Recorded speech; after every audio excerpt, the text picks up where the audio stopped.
दर्शकों, इस वक्त हमारे समक्ष है शिवर्पन बिल्डर्स के मैनेजिंग डायरेक्टर आशीष तिवारी जी। तिवारी जी, हमारे चैनल में आपका खूब खूब स्वागत है। नमस्कार, धन्यवाद। सर, हम आपसे ये जानना चाहेंगे कि जैसे वर्धा शहर में जो आपके लेआउट्स प्रोजेक्ट्स जो चल रहे हैं, तो आप ये बताइए लेआउट्स प्रोजेक्ट्स का क्या स्टेटस है, कौन से प्राइम लोकेशंस पे, उस बारे में आप बताइए। लेआउट्स के प्रोजेक्ट्स तो काफ़ी अच्छे चल रहे हैं वर्धा में। अभी बिल्डरशिप या फ्लैट स्कीम थोड़ा कम हुई है कुछ सालों में, बट लेआउट्स के प्रोजेक्ट्स वर्धा में चारों तरफ काफ़ी अच्छे चल रहे हैं सभी तरफ। ये भी देखा गया कि अफोर्डेबल सेगमेंट में जो लेआउट्स प्रोजेक्ट्स है, उसकी डिमांड काफी सैलरीड पर्सन और मिडिल क्लास में काफी बढ़ रही है। तो आप काफ़ी बड़ी है। तो आप ये बताइए अभी किस तरह के रेट्स चल रहे हैं लेआउट्स प्रोजेक्ट्स, तो थोड़ा बताइए। मिडिल क्लास वाले जो लेआउट्स हैं, मिडिल क्लास वालों के लिए, जो इन्वेस्टर्स हैं और जो घर बनाने के लिए भी जो है, वो अब थोड़ा सा हॉरिजॉन्टली वर्धा का एक्सपेंशन शुरू हुआ है। अभी तक सारे रिस्ट्रिक्शंस थे थोड़े, बट अभी अब लोग थोड़ा सा बाहर निकलने लगे हैं और लेआउटों में प्लॉट लेके इन्वेस्ट भी कर रहे हैं, घर भी बनने लगे हैं। और ये भी देखा गया है कि स्टेट गवर्नमेंट ने जो हाउसिंग पॉलिसी जो अपना रेरा जो अभी जो इम्प्लीमेंट किया हुआ है गवर्नमेंट ने, उसमें काफी स्ट्रिक्ट प्रोविजंस है। उससे बिल्डर्स लोगों को काफी तकलीफ हो रही है। बिल्डर्स को काफ़ी तकलीफ हो रही है, उसमें डॉक्यूमेंटेशन बहुत ज़्यादा बढ़ गया है, जिसकी वजह से क्या है कि मतलब फील्ड पे काम में ध्यान दे या उससे ज़्यादा एफर्ट्स हम लोगों को डॉक्यूमेंटेशन पे लेना पड़ रहा है, जो काफ़ी तकलीफदायक है हम लोगों के लिए। मास्टर फाइल क्लियरेंस में भी काफी दिक्कतें आ रही है, उस बारे में आप क्या कहोगे? नहीं, मास्टर फाइल क्लियरेंस में यदि प्रॉपर्टी के टाइटल क्लियर है, डॉक्यूमेंट्स यदि वो तो हम लोग लेने से पहले ही देख लेते हैं, तो वो बहुत बड़ी समस्या नहीं है। पर रेरा की जो प्रोसीजर है और जो उसमें जो अपग्रेडेशन का ये दिया हुआ है हर महीने, वो थोड़ा सा डॉक्यूमेंट्स जमा करो, सबमिट करो, वो तकलीफ थोड़ी ज़्यादा हम लोगों को हो रही है।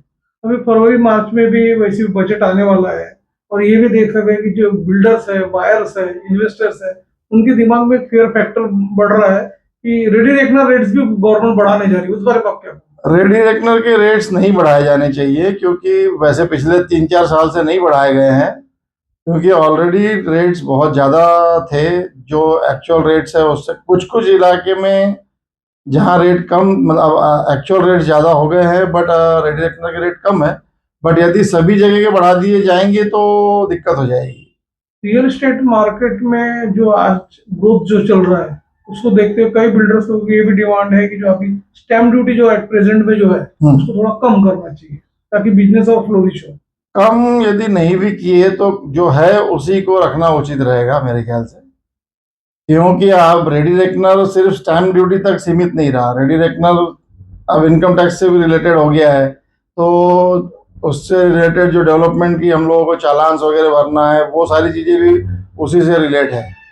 तो वो सारी चीज़ें अफेक्ट करती हैं हमारे चालान्स पे, डेवलपमेंट चार्जेस पे, उन चीज़ों को भी इफेक्ट करती है। इसलिए अब सिर्फ स्टैम्प ड्यूटी तक वो सीमित नहीं रहा है, इसलिए उसको नहीं बढ़ाया जाना चाहिए। रेडी रेकनर के रेट अभी 1 अप्रैल से बढ़ाने का सरकार ने बोला गया है। इससे आम आदमी के ऊपर में क्या एक समस्या पैदा हो सकती है, क्या कहेंगे? देखिए, हम लोगों को यदि भरना पड़ेंगे तो समस्या तो आम आदमी को ही भुगतना पड़ेगा। अल्टीमेटली हम लोग अपनी जेब से तो भरेंगे नहीं, लेना तो आम आदमी से ही है उसको, तो वो आम आदमी को ही भुगतना पड़ेगा, वो नहीं बढ़ाना चाहिए। आम आदमी एक सोचता है कि एक छोटा सा सुंदर सा सपने का घर उनका हो, लेकिन सरकार के ये जो नियमावली है, नियमावली के तहत में आम आदमी पे क्या असर पड़ सकता है? आम आदमी को उसका भुगतान करना पड़ेगा, जो अच्छी बात नहीं है। पहले ही ज़मीनों के रेट बहुत ज़्यादा बढ़ चुके हैं, उस वजह से हम लोग भी सस्ता नहीं दे पा रहे हैं, चाह के भी सस्ता नहीं दे सकते। आज हम क्वालिटी भी अच्छी देना है और रेट में नहीं दे पा रहे हम लोग, क्योंकि रेट्स ऑलरेडी काफ़ी बढ़े हुए हैं। जो मार्केट में अभी इन्फ्लेशन की जो स्थिति जो चल रही है, उसमें एक फियर लोगों में पैदा हो गया, और गवर्नमेंट ने कोई कॉन्क्रीट पॉलिसी निकाली नहीं है जिससे बिल्डर्स को फायदा हो और बायर्स को फायदा हो। उस बारे में आप क्या कहोगे? नहीं, गवर्नमेंट की पॉलिसी तो ऐसा कुछ नहीं निकाली जा सकती, बट ये चीज़ें यदि कंट्रोल की जाए, यदि रेट्स नहीं बढ़ाए जाए रेडी रेकनर के, तो थोड़ा बहुत उसमें हम बायर को उसका फ़ायदा मिल सकता है।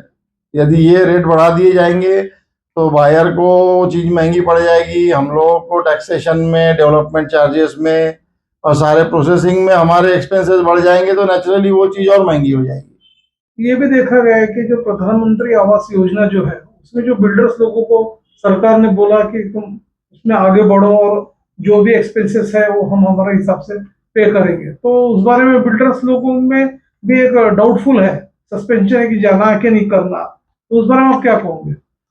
नहीं, वो तो बेनिफिट जो है वो बायर को मिलना है, बिल्डर का उसमें कोई बेनिफिट नहीं है। वो जो भी प्रधानमंत्री आवास योजना की जो है वो सारे फायदे खरीदार को मिलने वाले हैं, वो बिल्डर का उसमें कोई फायदा नहीं है।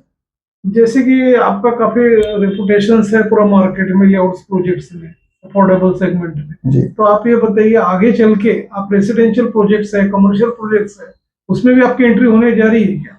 नहीं, उसमें तो एंट्री ऑलरेडी है ही, हम लोगों के लेआउट के भी काफ़ी सारे प्रोजेक्ट्स हैं, बिल्डरशिप के भी हैं। अभी बंगलोज हम लोग ज़्यादा प्रेफर कर रहे हैं, इंडिपेंडेंट बंगलोज ज़्यादा बना रहे हैं।